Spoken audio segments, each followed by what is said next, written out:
안녕하세요. 금요사건 파일 디바제시카입니다. 2014년 4월 7일, 이날 광주광역시 동부경찰서는 매우 분주했습니다. 각각 부산과 천안의 경찰서로부터 공조 수사 요청을 받았기 때문인데요.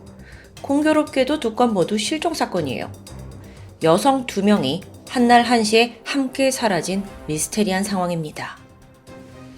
먼저 부산 실종자 A씨는 광주에 간다는 말을 남긴 뒤에 행적이 묘연해졌습니다. A씨의 가족은 그녀와 연락이 닿지 않으니까 부산 경찰서에 신고를 했고 광주로 갔다 하니까 광주 동부서에 공조를 요청한 상황이에요. 또 다른 천안 실종자 B씨는 이 A씨와 평소 언니 동생하고 지내던 가까운 사이였는데 그녀와 함께 광주로 향했다가 연락이 끊긴 게 확인됩니다. 그러니까 두 사람 다 지금 광주에 갔다 사라진 거예요. 이 둘이 광주에 도착한 건 지난 3월 29일, 그리고 그 다음 날인 30일 밤부터 생활 반응이 끊겼습니다. 마지막 행적을 좀 조사해보면 30일 날 A씨는 자신의 남동생과 전화를 했습니다. 이때 아는 후배가 낚시 가자고 해서 어떤 저수지에 왔어. 근데 너무 어둡고 좀 여기가 낚시할 분위기가 아니네. 라면서 다소 불안한 기색을 보였다는데요. 이게 A씨의 마지막 통화였고요. 아는 후배, 그건 누구였을까요? 조사 끝에 실종 여성 2명과 함께 저수지에 갔던 남성이 확인됩니다. 근데 또 한 명이 아니었어요. 36살의 김용만, 그리고 그의 후배 류씨와 박씨가 동행했던 거예요. 이들의 관계를 좀 풀어보자면 일단 김용만 씨는 여성 A씨와 B씨 이 두 사람으로부터 사업 투자금 명목으로 약 7천만 원을 빌린 상황입니다. 그러다가 여성들이 이제 돈을 돌려달라, 투자금을 돌려달라라고 요구를 했고 그걸 받기 위해서 김용만이 있는 광주로 왔던 거고요. 이후 실종됐죠. 자, 이들과 가장 마지막까지 있었던 건 김씨, 그리고 이들 사이의 채무관계까지. 아니 여기에 범죄 기록을 조회해보니까 김용만과 후배 박씨에게는 강도 폭행 전과까지 있습니다. 직감적으로 경찰은 강력 사건이다 라는 냄새를 맡고요. 김용만에게 조심스럽게 접촉을 시도합니다. 실종 8일째, 담당 형사는 경찰서가 아닌 인근 카페에서 김용만을 만났습니다. 그저 가벼운 참고인 조사다 라면서 자연스러운 분위기를 조성했죠. 혹시 그가 눈치채고 도주하거나 잠적하는 걸 대비해야 했으니까요. 형사는 그 A, B 여성들의 마지막 행적에 대해 물어보는데 김용만이 말하길 그녀들과 아주 친한 누나 동생이라고 합니다. 실종 당일 마침 광주에 왔길래 후배들까지 불러서 다 함께 저녁을 먹고 그 후 밤 10시쯤 낚시를 하러 갔다고 진술해요. 여기까지는 실종자 A씨가 남동생과 통화한 내용과 같죠. 하지만 김용만이 또 추가하길 가봤더니 이 낚시터가 너무 어두워서 그냥 철수를 했고 이후 A씨와 B씨는 광주에 약속이 있다고 해서 차로 내려주었다 라고 진술하는데요. 형사는 그날 함께 있었던 그 후배 류씨와 박씨도 좀 만나봐야겠네요 라고 말을 하는데 아니 10분도 지나지 않아서 이 2명이 커피숍의 모습을 드러냅니다. 마치 기다리고 있었던 것 같은 느낌이에요. 자기를 부를 걸 다 알고요. 그리고 이들이 내뱉는 진술 또한 김용만과 정확히 일치합니다. 그런데 이때 이야기를 듣던 형사는 어딘가 좀 이상하다는 걸 눈치챘어요. 그날 일행이 간 곳은 전남 곡성에 있는 방송저수지란 곳이에요. 근데 여기가 애초에 낚시꾼들이 잘 가는 장소가 아니거든요. 농업 용수를 저장하려고 이렇게 뚝을 높이 쌓아가지고 올려 만든 저수지예요. 더군다나 낚시 금지 구역이고요. 당연히 밤에 갔으면 제대로 된 불빛이 없어서 길을 찾기조차 힘들었을 텐데. 한참 진술을 듣던 형사님이 조금 질문의 방향을 바꿔봅니다. 아니, 그날 낚시를 갔다면 준비물이 필요했을 텐데 미끼는 어디서 구했냐고요. 일행은 근처 낚시용품 가게에서 사려고 했다라고 답했어요. 근데 생각해보세요. 밤 10시가 지난 그 시각에 근처 가게들 다 문 닫았겠죠?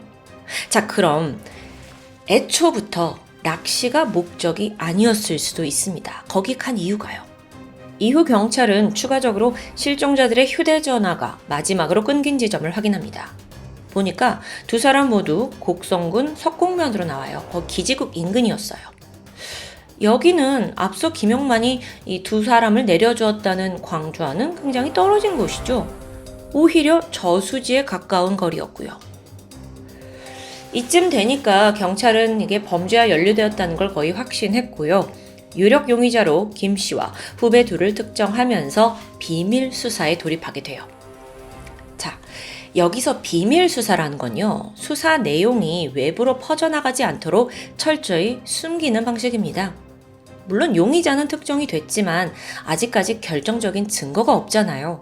그래서 시간을 좀 벌어가지고 용의자가 도주할 수 없게, 또 증거인멸을 할 수 없게 막으려는 게 주요 목적이죠. 그래서 경찰은 먼저 김용만이 지금껏 렌터카를 빌려서 이용해 왔다는 걸 확인했고, 이 회사에 전화를 해서 해당 차량의 GPS 기록을 추적합니다. 그러자 바로 수상한 행적이 나와요. 그 문제의 3월 30일 저녁이었죠. 김 씨가 몰던 렌터카가 곡성군 석곡면 주변의 저수지 일대를 무려 10군데에 걸쳐서 돌아다닌 겁니다. 그중 눈에 띄는 위치가 하나 있어요. 바로 반구정 저수지. 아까 나왔던 방송 저수지 아니에요. 여긴 반구정 저수지입니다. 시간대를 확인해 봤어요. 그랬더니 밤 11시경에 여기에서만 2시간을 머무른 기록이 나옵니다. 이후에 곡성 톨게이트를 지났고요. 전라남도 영암군에 위치한 무영대교에서 또 30분가량 정차했어요. 이후 차량은 계속 이동하더니 새벽 5시 30분 목포의 한 모텔 앞에 멈추게 됐습니다. 이후 12시간이 지나서 오후 4시 40분 광주에 있는 셀프 세차장으로 이동한 기록까지. 이 모든 행적이 좀 의심스럽죠? 게다가 일행이 진술한 내용과도 상당 부분 다르고요. 특히나 경찰이 더 주목한 건 바로 반구정 저수지입니다. 여긴 앞서 방송 저수지와 7km 정도 떨어진 가까운 거리예요. 차로 이동하기에는요. 다만 톨게이트를 지나서 왼쪽으로 진입을 하면 방송 저수지가 나오고요. 오른쪽으로 진입하면 반구정 저수지가 나오는 그런 위치에 있습니다. 어라? 그러고 보니 이 일대는 실종자들의 휴대폰이 끊긴 지점과도 일치하죠. 이거 뭔가 지금 가닥이 잡히는 것 같은데, 이때 수사팀이 다시 은밀한 작전을 펼치기 시작해요. 수사조를 일단 둘로 나눴고요. 한 팀은 문제의 반구정 저수지로 갔고, 다른 한 팀은 김씨 일당과 함께 그들이 말한 방송 저수지로 향합니다. 사실 방송 저수지는 이제 별 큰 의미가 없는 곳이에요. 하지만 왜 이렇게까지 했냐? 지금 김씨 일당에게 경찰이 헛수사를 하고 있다라는 안심하는 생각을 들게 만들려는 거죠. 그렇게 한쪽이 페이크 수사를 하는 동안 반구정 저수지에서는 대대적인 수색이 이뤄졌습니다. 잠수부와 경찰견까지 동원해서 일대를 샅샅이 뒤졌어요. 그리고 그 결과 새로운 증거가 포착돼요. 피가 묻어있는 장갑 한 켤레. 경찰이 곧장 이걸 국과수에 보내서 DNA를 의뢰했고, 결과를 기다리던 중에 다른 곳에서 또 증거가 나왔어요. 이번에는 그 광주에 있는 셀프 세차장 CCTV였는데 거기에 찍혀있는 김용만의 행동이 수상합니다. 세제를 무려 4통이나 구입했어요. 그리고 4시간 동안 아주 빡빡 세차를 하는 거예요. 네, 여러분 기억하시죠? 이거 본인 차 아니고 렌터카입니다. 근데 이렇게까지 깨끗이 닦아낸다? 누가 봐도 수상하죠. 그래서 경찰은 렌터카 업체 사장에게 협조를 요청해요. 그래서 전화를 걸어서 용의자 김 씨가 렌터카를 즉시 반납할 수 있도록 유도한 거죠. 얼마 후 아무것도 모르는 이 김 씨가 순순히 차를 반납합니다. 돌아갔죠. 그래서 경찰이 차를 인수받은 즉시 정밀조사에 들어갔어요. 와, 예상대로 세차가 아주 꼼꼼히 되어 있긴 했지만 흔적은 있었습니다. 바로 트렁크 속 보조 타이어 밑에서 발견된 미세혈흔. 이것 또한 빨리 국과수에 감정을 맡겼고요. 오늘 사건 뭔가 형사님들 옆에서 그 수사 과정을 지켜보는 것 같아서 굉장히 좀 스릴감 있게 진행되죠. 아니, 이 감정 결과를 기다리는 동안 얼마나 애탔을까요? 한편 수사는 계속됩니다. 이번엔 경찰이 김씨 일당을 데리고 그들이 묵었다는 그 목포의 모텔을 찾아갔어요. 사실 이건 여기서 증거를 찾겠다라는 것보다는 이 일당을 붙잡고 증거의 결과가 나올 때까지 좀 시간을 벌려고 애를 쓴 거죠. 근데 가보니까 모텔 주인이 김씨 일행을 단번에 기억해요. 특히나 이들이 사장님, 우리가 낚시를 좀 하고 와서 그런데 이불에 흙이 많이 묻었거든요. 그 침구를 좀 교체해 주세요. 라고 요구한 것을 기억해냅니다. 근데 사실 이때 주인이 좀 의아했죠. 아니, 분명 청소를 다 해둔 방인데 또 교체를 해달라고? 그런데 여러분, 사실 여기에는 의도가 있었습니다. 김씨 일행이 알리바이를 만들기 위해서 이런 말을 해놨던 거예요. 자, 일행은 참고인 조사를 받을 당시에 저희 그 A씨와 B씨 광주에 내려주고 우린 목포로 또 낚시를 하러 갔습니다. 라고 진술했어요. 근데 이걸 누가 증명할 수 있죠? 증명 못할 수도 있잖아요. 그래서 모텔 주인에게 은근히 자기들이 낚시를 하고 왔다라는 이야기를 꺼내서 일종의 증인을 심어둔 거죠. 와, 치밀하죠. 이렇다 보니까 경찰이랑 모텔에 갔을 때 이제 경찰이 그 모텔 주인이 그런 진술을 해줄 때 일행은 어쩌면 회심의 미소를 짓고 있을 수도 있습니다. 자기네가 꾸며놓은 대로 지금 알리바이가 성립되고 있으니까요. 한편 경찰은 DNA 결과가 나오기 전까지 무조건 이 일당을 붙잡고 있어야 했어요. 그래서 오히려 일당에게 조언을 구하듯이 계속 겉을 맴돌았습니다. 그러니까 일당은 완전 얘네들 완전 헛다리 짚는구나 하면서 의기양양해 있고요. 또 수사를 방해하기 위해서 뜬금 엉뚱한 이야기를 흘리기도 해요. 아이고, 그러고 보니까 그 누나가 안면도에 간다고 말했던 것 같아요. 이 말에 경찰은 아닌 거 알고 있지만 그래요?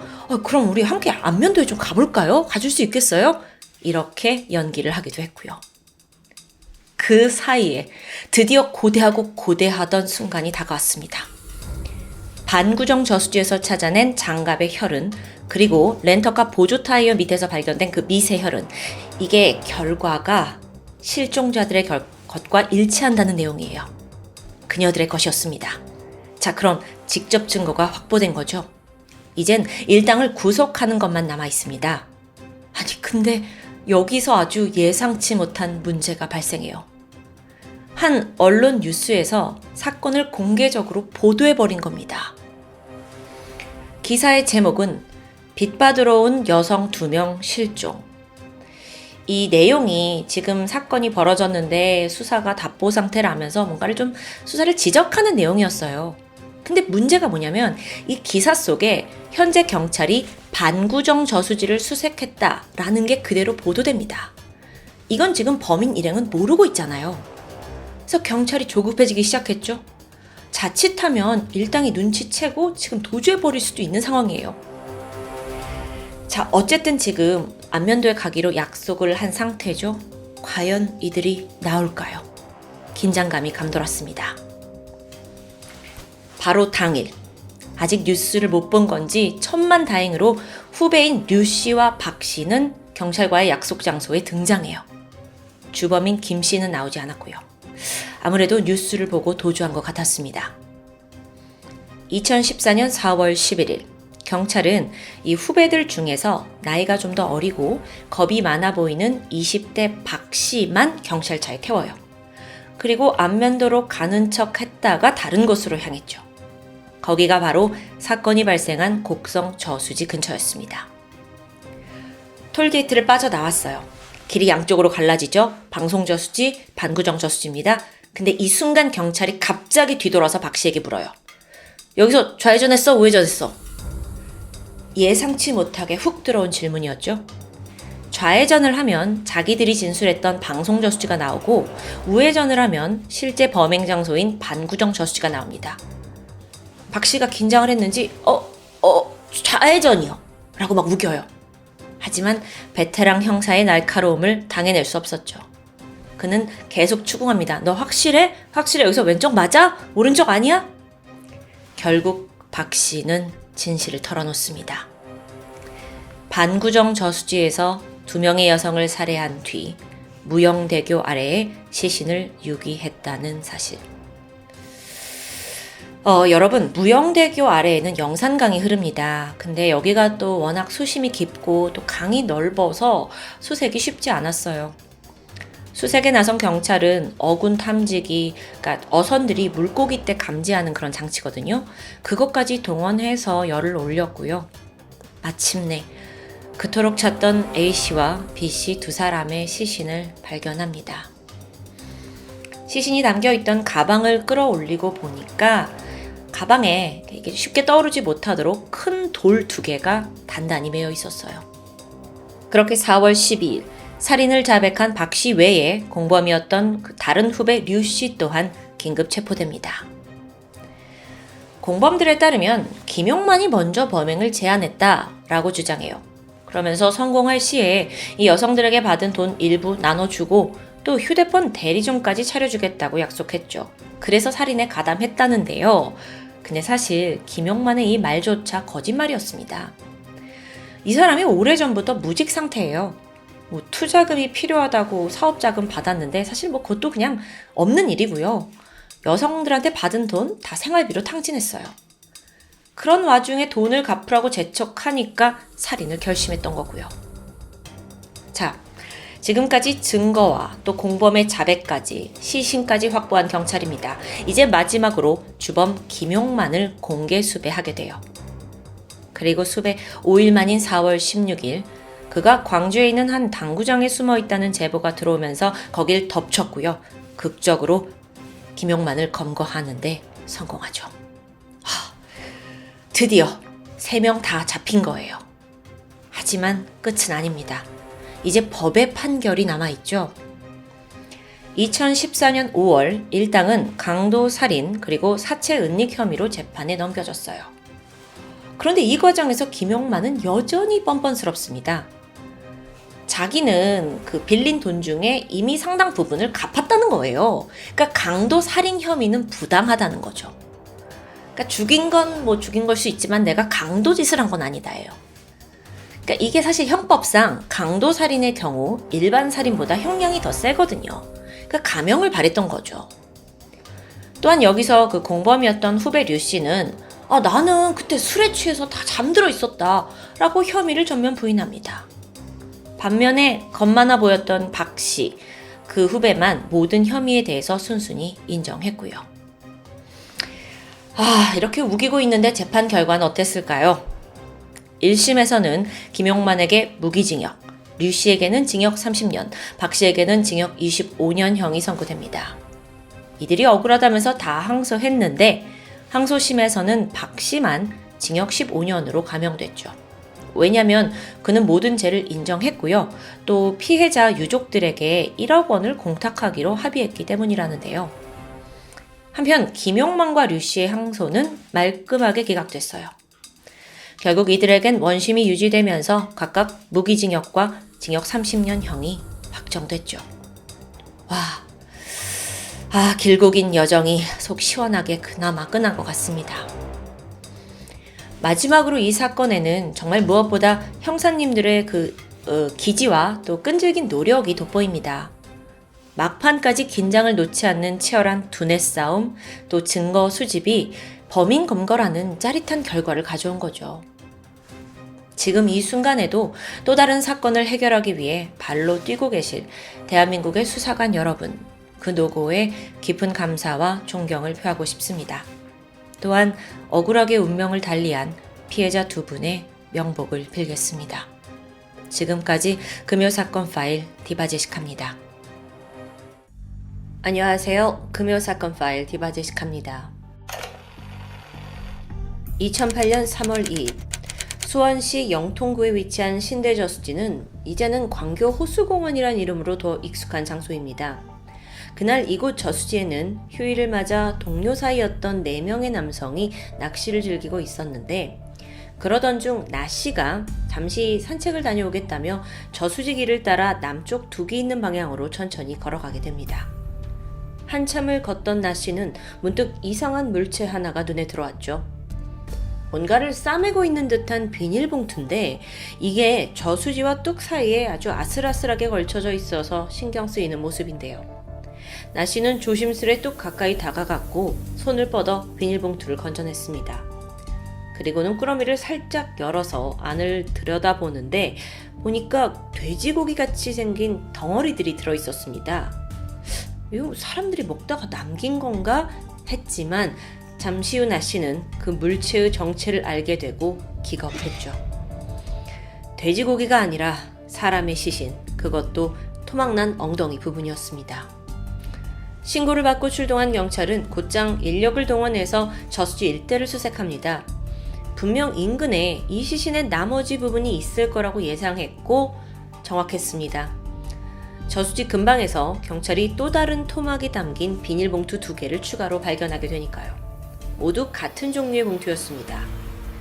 자, 연이어서 발견된 토막은 어깨와 골반을 비롯해 총 4군데였는데 누가 봐도 끔찍한 살인사건의 결과겠죠.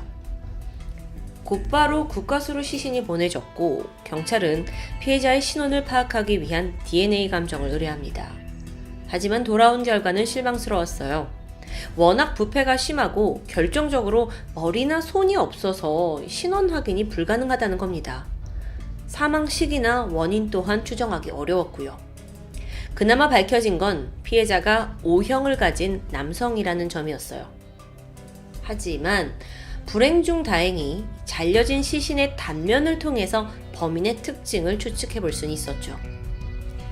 이 시신은 톱 같은 아주 예리한 도구로 절단된 상태였습니다. 근데 그게 아주 고도의 기술로 정교한 수법이었어요. 이걸로 봤을 때 범인은 비슷한 종류의 도구들을 아주 능숙하게 다룰 줄 아는 사람일 가능성이 높습니다. 예를 들어 도축업이거나 건설업 또는 위험한 무기를 자주 다루는 분야에 종사하고 있다고 볼 수 있겠죠. 경찰은 일단 아직 어딘가에 있을 추가 증거 혹은 사체 일부를 찾기 위해서 수색을 계속 넓혀갑니다. 또 혹시나 이 신체 부위가 물 속에 있을 가능성도 있잖아요. 그래서 잠수부까지 동원하게 되죠. 아예 저수지의 물을 일정 수준 다 빼기도 했습니다. 그럼에도 불구하고 더 이상의 증거는 나오지 않았죠.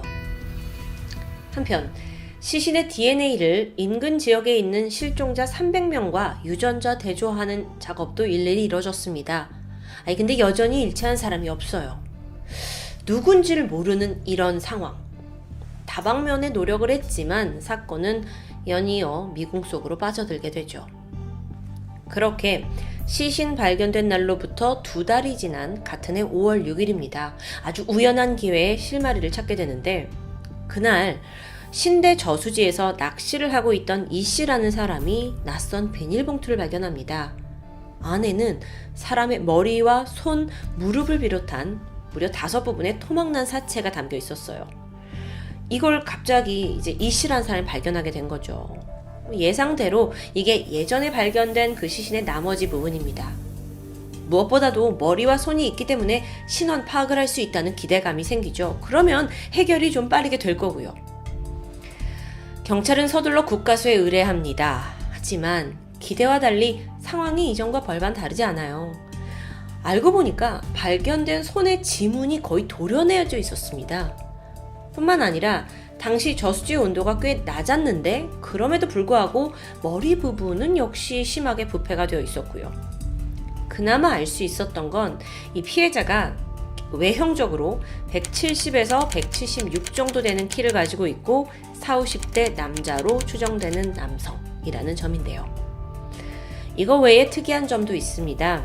종아리에 문신이 새겨져 있었어요.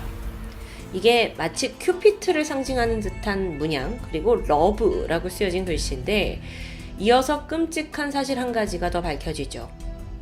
피해자의 성기 부분이 깔끔하게 도려내져 있었다는 점입니다.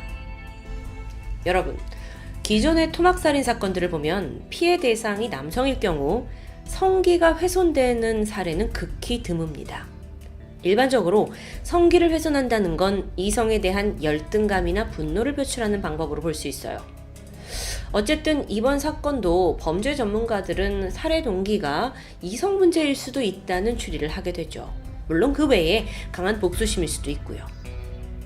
한편 경찰은 수원뿐만 아니라 아예 전국적으로 수사 규모를 확대했어요. 시신의 특징을 담은 전단지를 다 배부하고 또 이 피해자와 비슷한 나이대의 미귀가자 2,000명을 대상으로 일일이 DNA 대조 과정도 거쳤죠.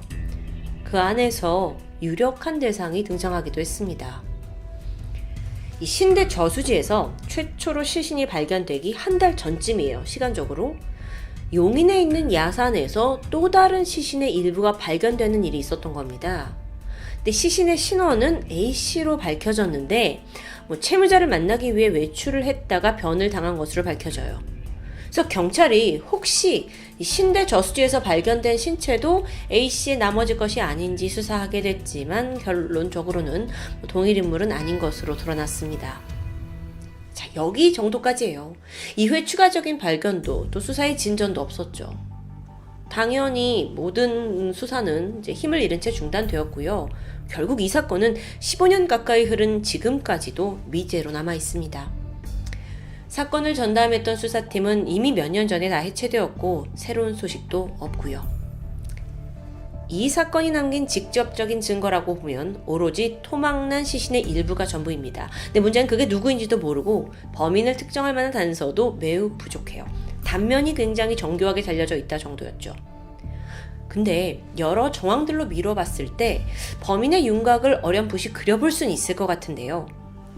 우선 피해자와의 관계에 대한 것이었죠. 보통 살인사건을 저지른 뒤에 시신을 토막내는 이유를 크게 두 가지로 볼 수 있다고 해요. 첫 번째는 경찰이 이 주근이의 신원을 아예 알 수 없도록 만들기 위해서고요. 두 번째로는 토막을 내므로써 유기하거나 이동하는 걸 쉽게 만들려는 의도입니다. 그럼 이 사건의 경우에는 두 가지 모두 해당될 가능성이 높다고 보여져요. 여기서 주목해야 할 점은 범인이 시신을 토막내는 과정에서 피해자의 손가락 지문까지 훼손했다는 건데요. 이건 분명 이 주근이가 누군지 밝혀지면 즉각 의심의 화살이 나한테, 자기한테 돌아온 걸 알기 때문이죠. 다시 말해서 피해자와 범인은 아주 잘 알고 있는 사이라고 볼 수 있습니다. 그 다음은 이제 시신에서 발견된 단서들을 좀 볼까요? 오른쪽 종아리에 남아있던 큐피트 같은 그 문신. 물론 여러분 우리 주변에서 문신한 사람 쉽게 찾아볼 수 있어요. 근데 2000년대 초반? 그 당시만 해도 보통 문신이라는 건 전과를 지은 전력이 있거나 약간 조직원들이 과시용으로 문신을 하는 경우가 많았죠. 만약 사망한 남성이 특정 조직에 소속되어 있던 사람이라면 범인이 예리한 도구나 흉기를 쓸 줄 알았다는 점도 자연스럽게 설명이 됩니다. 물론 이건 추정일 뿐이죠. 문신 하나만으로 이 사람이 어떤 조직에 몸을 담았다를 완벽하게 추리할 수는 없는 거니까요. 자, 이 사건에서 가장 핵심이 되는 부분이 뭐냐라고 짚어본다면 범인이 의도적으로 시신의 발견 시기를 늦췄다는 점이에요. 시신이 최초로 발견됐을 때는 3월 초입니다. 막 겨울을 벗어나던 시기죠. 당시 비닐봉투가 떠있던 그 저수지는 얼음이 미처 다 녹지 않은 상태였어요. 일반적으로 신대 저수지는 수심이 한 12에서 13m로 깊은 편입니다. 그래서 한 번 얼음이 열기 시작하면 10cm 이상으로 아주 두껍게 연다고 하는데요. 당시 저수지 관리인의 증언에 따르면 시신이 발견되기 불과 며칠 전인 2월 20일까지만 해도 이 온 저수지가 다 얼음으로 뒤덮여 있었어요. 자, 그렇다면 뭘 할 수 있냐? 범인은 저수지의 얼음이 얼기 전에 일정 시간을 두고 시신을 유기했을 가능성이 높습니다. 물론 이미 얼음이 생겨져 있는데 그 얼음을 깨고 유기를 한 후에 그 이후에 다시 얼음이 얼었을 정황도 배제할 순 없죠. 근데 만약 그랬다면 저수지를 오가던 사람들이나 관리인이 그 흔적을 발견하지 못했던 걸까요? 게다가요, 겨울철이었잖아요. 그럼 시신 부패가 거의 굉장히 느리거나 진행이 잘 되지 않는 게 일반적이라고 합니다. 하지만 발견된 시신은 심하게 부패되어 있었죠. 그래서 신원을 알 수도 없으니까요. 그럼 범인은 저수지가 얼기 전 최소한 2월 20일보다 훨씬 이전에 이 피해자를 봉투에 넣어서 유기했을 것으로 추정됩니다. 시신이 담긴 봉투가 저수지가 얼면서 자연스럽게 물 밑으로 가라앉은 거예요. 그러다 날이 풀리면서 얼음이 녹으니까 다시 물 위로 떠오른 정황인 거죠. 수원의 신대저수지에서 발견된 토막 시신. 당시 그 일대를 떠들썩하게 만들 수밖에 없었겠죠. 하지만 정작 사건을 저지른 범인은 여전히 검거되지 않았습니다. 그 이후로도 이렇다 할 증거나 목격자도 없었고요. 그런데 사건의 여파는 여기서 끝나지 않았죠. 시신이 발견된 직후에 그 일대에서 몇 건의 살인사건이 추가로 발생한 겁니다. 근데 이게 우연의 일치인지 몰라도 모두 토막살인 사건이었어요. 같은 해 3월 11일 수원시 권선구 호매실동 야산에서 11살 된 이양이 토막난 시신으로 발견되었고요. 다시 그로부터 일주일 후인 3월 18일에 시흥시 정왕동 군자천에서 9살 된 우양이 끔찍하게 토막난 채로 발견됩니다. 그런데 이 둘이 친구 사이였어요. 같은 시기 아주 짧은 간격으로 두 아이의 토막 시신이 발견되니까 사람들은 이게 혹시 수원 저수지 사건과 동일범이 아니냐라고 수군댔죠. 다행히도 이 후에 두 아이의 살인사건의 진범이 검거됩니다. 범인은 당시 38살이던 정성현.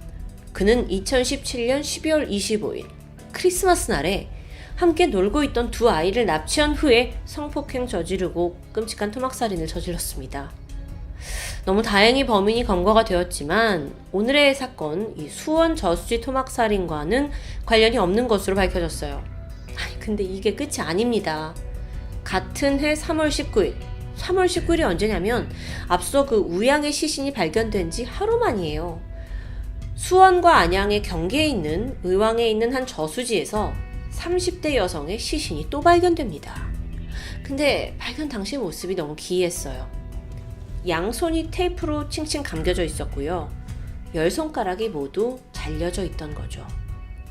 그래도 다행인 건 피해자 여성의 신원은 밝혔습니다. 그러면서 이 사건의 유력한 용의자로 당시 피해자와 동거 중이던 남성이 지목돼요. 그런데 본격적인 조사가 진행되기도 전에 이 남성이 모텔에서 극단적인 선택을 하면서 생을 마감합니다. 그 바람에 사건 자체가 미제로 남게 되었죠. 자, 이렇게 경기도 일대에서 같은 시기에 그것도 토막살인 사건이 연달아서 발생을 하니까 당시 언론에서는 이거 제2의 화성 연쇄살인 사건이 아니냐라는 좀 무거운 여론이 조성되기도 했습니다. 그런데 이런 자극적인 기사에도 불구하고 사람들이 이 관심을 두는 게 금방 사그라들었어요. 지금 사실 이 사건에 대해 기억하시는 분들이 거의 남아있지 않을 정도인데요. 사건을 기억해야 재수사도 되고 또 누군가의 억울함이 풀릴 텐데 좀 아쉬운 부분이죠. 신대저수지에서 끔찍하게 토막난 채로 발견된 이 남성은 도대체 누구였을까요? 무슨 사연으로 그는 죽임을 당했던 건지 여전히 미궁 속에 빠져 있습니다. 그런데 여러분, 오늘 사건을 준비하면서 제가 과거에서 소개했던 또 다른 사건과 너무도 유사한 게 아닌가라는 생각이 들었는데 혹시 기억나시나요? 그건 바로 제가 작년에 다뤘던 2003년에 있었던 인제광치령 토막살인 사건입니다. 이게 피해자가 조직원 출신으로 추정되는 어떤 증거가 있었어요. 하지만 여전히 진짜 누구인지는 신원 파악이 불가능하죠. 또 숙련된 범인에 의해서 시신이 훼손됐다는 점도 유사했는데요. 그 사건도 현재 미제로 남아 있습니다. 사건의 근본이 되는 신원조차 알지 못해서 수사가 멈춰버린 답답한 사건들. 그 누구보다 하루빨리 해결되길 바라고 있습니다. 그러기 위해서 잊혀진 사건들을 제가 이렇게 매주 꺼내고 있는 거겠죠.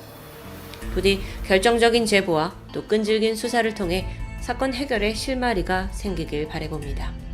지금까지 금요사건 파일 디바제시카였습니다.